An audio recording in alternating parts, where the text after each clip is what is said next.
사진 출처 한만정 칼럼니스트 대한민국 축복봉사단 제공 감정을 찌르는 시대. 저주 인형 그 위험한 유행 최근 온라인 쇼핑몰에서 저주 인형이 이례적인 인기를 끌고 있다. 인형에 특정인의 이름을 적고 바늘로 찌르거나 불태우는 방식으로 스트레스를 해소하는 용도로 사용되고 있는 인형은 과거 주술적 상징을 넘어 현대인의 분노 해소 도구로 자리 잡고 있다. 가격도 1만원 안팎으로 저렴해 접근성이 높으며 한번 찌르고 나면 속이 시원하다는 후기도 적지 않다. 하지만 감정을 물리적으로 표출하는 이 방식이 과연 건전한 정서 해소법일까? 짧은 해방감 뒤에 찾아오는 것은 오히려 더 깊은 분노와 왜곡된 감정의 반복일 수 있다. 심리학적으로도 이는 경고등이 켜질 수밖에 없는 방식이다. 아들러는 말한다. 분노의 원인은 열등감이다. 심리학자 알프레드 아들러, 알넷는 인간의 감정을 사회적 맥락과 열등감에서 분석했다. 그는 사람들이 느끼는 좌절, 분노, 복수심은 타인과의 관계 속에서 생겨나며 그 원인을 직면하고 극복할 때 비로소 심리적 성장과 행복이 따라온다고 주장했다. 저주 인형을 사용하는 사람들의 심리를 들여다보면 타인의 배신이나 무시에 대한 분노 혹은 사회적 부당함에 대한 억울함이 주된 동기다.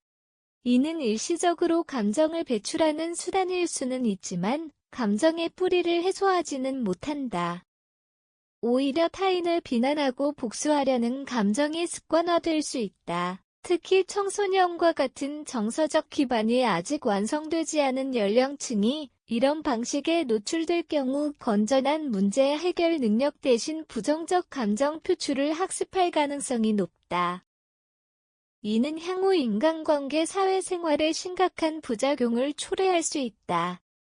감정은 억제하는 것이 아니라 조절하는 것. 심리학자 알프레드 아들러는 개인의 성장에서 가장 핵심적인 요소로 용기를 강조했다. 그는 인생에서 마주치는 실패와 좌절은 누구나 겪는 과정이며 이를 회피하거나 타인의 책임으로 돌리는 대신 정면으로 마주하고 해결하려는 태도가 진정한 성장을 이끈다고 보았다. 감정을 건강하게 다스리는 방법에는 다양한 실천이 있다. 그중 첫 번째는 감사일기를 쓰는 습관이다. 매일 작고 사소한 일상에서 감사할 만한 점을 찾아 기록하는 일은 부정적인 감정을 완화하고 스트레스에 대한 저항력을 높이는 데 도움이 된다. 실제로 엠문 턴클로우 2003의 연구에 따르면 정기적으로 감사일기를 작성한 사람들은 그렇지 않은 사람들에 비해 정서적 안정성과 삶의 만족도가 더 높게 나타났다. 두 번째는 운동과 명상이다. 규칙적인 유산소 운동은 신체적 건강뿐 아니라 정서적 안정에도 긍정적인 영향을 미친다. 특히 명상과 심호흡 같은 마음챙김 훈련은 자율신경계를 안정시켜 감정의 기복을 완화하고 평정심을 유지하는 데 도움을 준다. 이는 감정 조절 능력을 키우는 심리적 근육을 단련하는 과 정의라 할 수 있다. 세 번째는 감정을 표현하는 기술을 익히는 것이다. 감정을 억누르기보다는 적절하고 정제된 방식으로 솔직하게 표현하는 것이 관계 개선에 효과적이다. 예를 들어 분노가 일어났을 때 나는 이 상황이 정말 힘들었다고 말하는 연습을 하는 것이 중요하다. 이는 감정을 악순환의 고리에 가두지 않고 건강한 방식으로 흘려보낼 수 있는 출구가 된다. 마지막으로 중요한 것은 문제 해결 중심의 사고방식을 기르는 일이다. 감정이 휘둘려 즉각적으로 반응하기보다는 한 걸음 물러서서 상황을 객관적으로 바라보는 태도가 필요하다. 이 일이 오는 후에도 내 삶에 영향을 미칠까? 같은 질문을 스스로 던져보는 습관은 현재의 감정을 가라앉히고 보다 합리적이고 협력적인 방식으로 문제를 해결하는 데 기여한다. 이러한 감정 조절의 기술들은 단순한 심리 기법이 아니라 개인의 전반적인 삶의 질을 향상시키는 중요한 기반이 된다. 아들러가 말했듯 인간의 성장은 감정을 마주하는 용기에서 출발한다.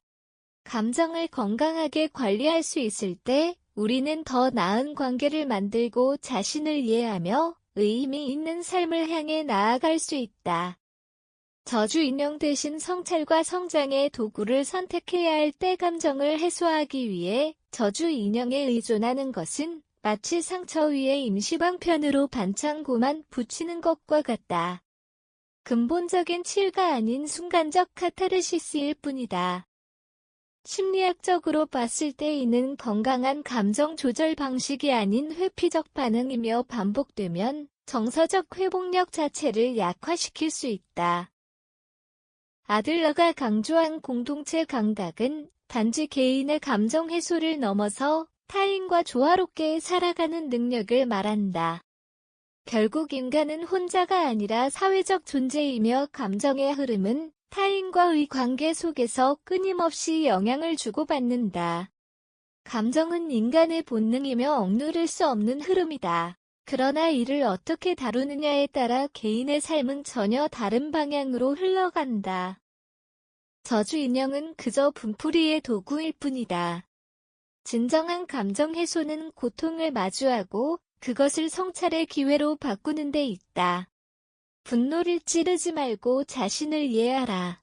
그 길 끝에 진짜 치유가 기다리고 있다.